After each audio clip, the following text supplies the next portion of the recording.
dans cette nouvelle vidéo où nous allons parler de la logique de Hoare. La logique de Hoare. Et ici, principalement, nous allons montrer comment fonctionne le processus et tout ce qui va aller.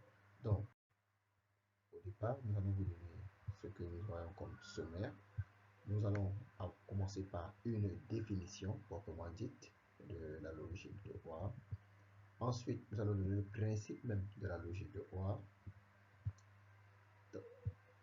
Et dans ce principe, nous allons voir la précondition et la post-condition. Nous allons voir les étapes de vérification avec la logique de Hoare. Et sans oublier, nous allons faire quelques exemples pratiques.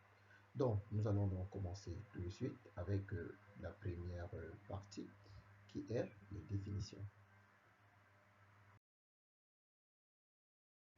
Bon. Définition. Nous voyons ici que nous allons dire la logique de Hoare est une méthode définie par le chercheur en informatique britannique Tony Hoare dans un article de 1969 intitulé An Axiomatic Basis for Computer Programming. Il dit la logique de Hoare fournit un ensemble de règles pour raisonner sur les triples de Hoare. Il s'agit donc d'un ensemble de règles de déduction constituant un système logique. Bon, comme récemment, elle a des actions pour toutes les instructions de base d'un langage de programmation impératif et des règles d'inférence pour les compositions d'instructions comme le si, alors, sinon, ou le tant que. Elle a deux utilisations principales: fournir un outil de vérification formelle des programmes sans les exécuter, on voit là ce que c'est une analyse statique, et décrire rigoureusement la sémantique des langages de programmation. C'est une sémantique axiomatique. Nous allons voir donc tout à l'heure, dans toujours notre petit cours, le principe même de la logique de Hoare. La logique de Hoare est basée sur le triplet de Hoare. C'est un concept clé de la logique de Hoare. Il permet de décrire comment une portion de code fait évoluer l'état d'un système. Donc, le triplet de Hoare est donc composé de trois éléments que nous pouvons comprendre: une précondition, une post-condition et un programme. Donc, quand on va toujours parler, il faudra savoir remettre ça sur sa formule P, S, Q. Où P ici représente la précondition, S va nous représenter le bout de code que nous allons tester, et Q la post-condition. Maintenant que nous avons pu dire, nous allons voir qu'est-ce que nous entendons même par précondition proprement. La précondition, elle décrit l'ensemble des états en entrée de la portion du programme. Si la précondition est vraie, alors après exécution du programme, la post-condition est vraie. Donc nous comprenons que si la précondition est déjà vraie, alors la post-condition devrait être aussi vraie. Et donc nous pouvons le dire, la post-condition caractérise un ensemble d'états après transformation par le code. Maintenant, les étapes même de la vérification avec la logique de Hoare. Pour vérifier un programme avec la logique de Hoare, il existe 4 étapes suivantes. 1. Nous allons écrire la spécification du programme sous la forme de triplet de Hoare. Donc on va essayer d'avoir une précondition, un code et une post-condition. Déterminer la précondition la plus faible qui implique la spécification. Maintenant, après, on va vérifier que chaque instruction du programme préserve la validité de la précondition. Et bien sûr, à la fin, on va déterminer la post-condition la plus forte qui est impliquée par la précondition et les effets de l'exécution du programme. Donc là, pour le moment, on parle. Maintenant, il est question réellement de voir ça avec des exemples. Nous allons faire que deux exemples pratiques.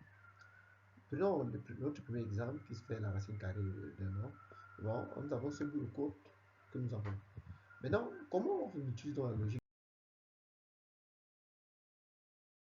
de Hoare pour pouvoir vérifier réellement ce qu'il faut faire?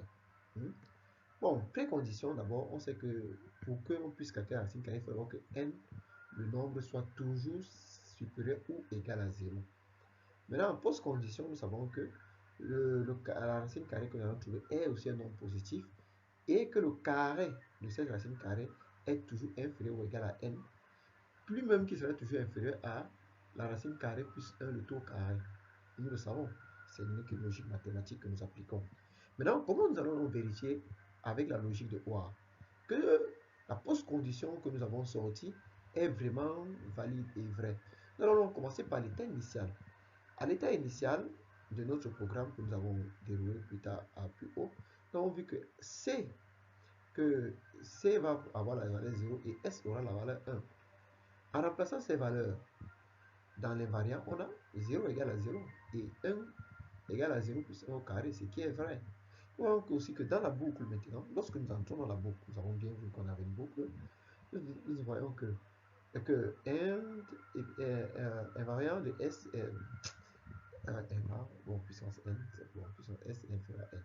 Bon, qu'est-ce que nous allons voir? Parce qu'il faut monter un peu plus haut. Nous voyons que C va recevoir C plus 1. Or, C est strictement supérieur à 0 et C au carré est inférieur ou égal à n.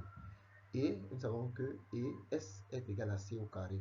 Vous comprenez donc tout logiquement ce que nous disons.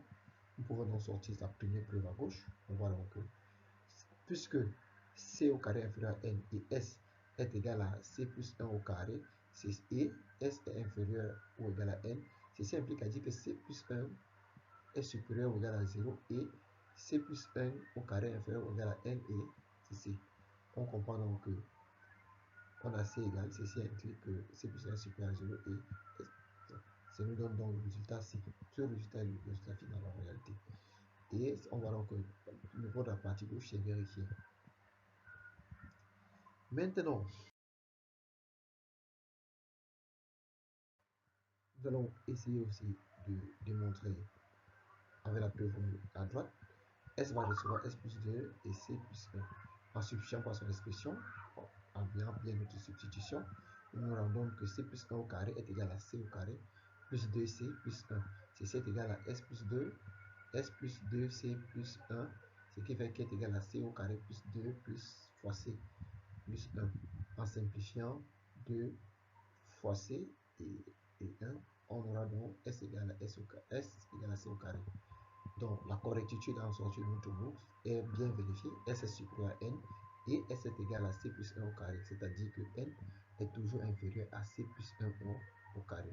D'où la terminaison d'après les invariants. Et si on aussi encore avec un deuxième exercice, aussi simple, on va essayer de prendre un programme qui renvoie dans X la valeur entre X et Y. Disons que si X est inférieur à Y, alors X va recevoir Y. Et sinon, on saute. Spécifions ce petit bout de code par notre écriture de la logique de OR. On dit if X est inférieur à Y, then X reçoit L. Else keep X égale à max de XY. Vérifions vis-à-vis de cette spécification. Elle est simple et tu vois, elle se fait en début. Lorsque X est inférieur à Y, ceci implique à dire que Y est égal au max de. Lorsque X est inférieur à Y devient le max entre Y et Y. Et X va donc voilà quoi? Y. Parce que X c'est le max entre X et Y. Maintenant, lorsque X est supérieur à Y, nous allons voir compte que X est le max entre X et Y. Donc, on peut donc directement sauter parce que X sera toujours resté le max. On garde sa valeur. Donc, j'espère que le petit bout de temps que j'ai pu vous donner vous a permis de pouvoir comprendre réellement ce qu'on attendait par la logique de OR. J'espère que dans les prochaines éditions, nous pourrons faire quelque chose encore de meilleur en vous apportant de nouvelles solutions. Ok, merci, à plus.